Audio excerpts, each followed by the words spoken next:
A few years back, when I was 17 years old, I went to a party. Everything was alright until the host started getting really intense and creepy. By this point it was around 3 a.m. and I was pretty drunk. I decided to call an Uber to leave. The Uber shows up and I try to sober up when I get in.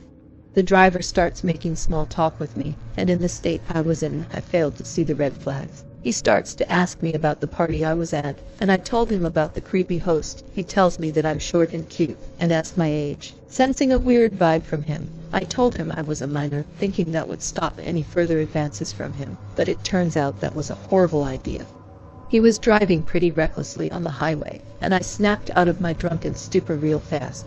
He asks me to go get drinks with him that same night, and told me he really liked me. I quickly told him I would get grounded if I stayed out any later, and that my mother was awake and waiting for me at home.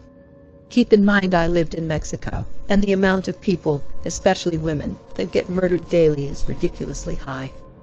When we got to my home address, I noticed the doors were locked, and he kept on insisting on us going to get a drink, even though by now it was almost 4 a.m. I tried to act as nice as possible when I told him I couldn't that night. He then asked for my phone number and told me we could go out the next day. So, not being the first time that some creep had asked me for my number, I gave him my number but changed the last digit so he couldn't actually contact me. But he dialed the phone as I was getting out of the car.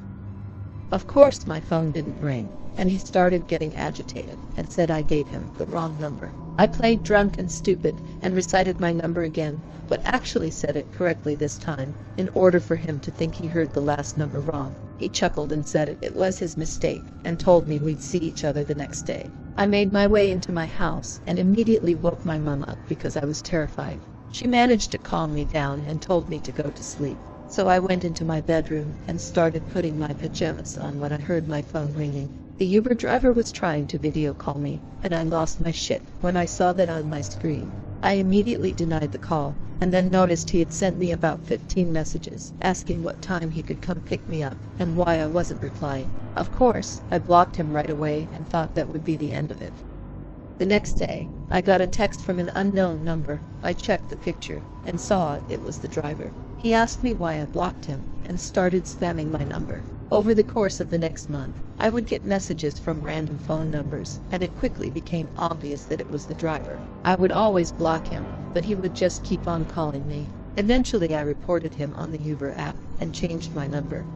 But the only problem is he knows where I live. If you enjoyed this video, please like, subscribe, and hit the notification bell for more creepy stories from Horror Unchained.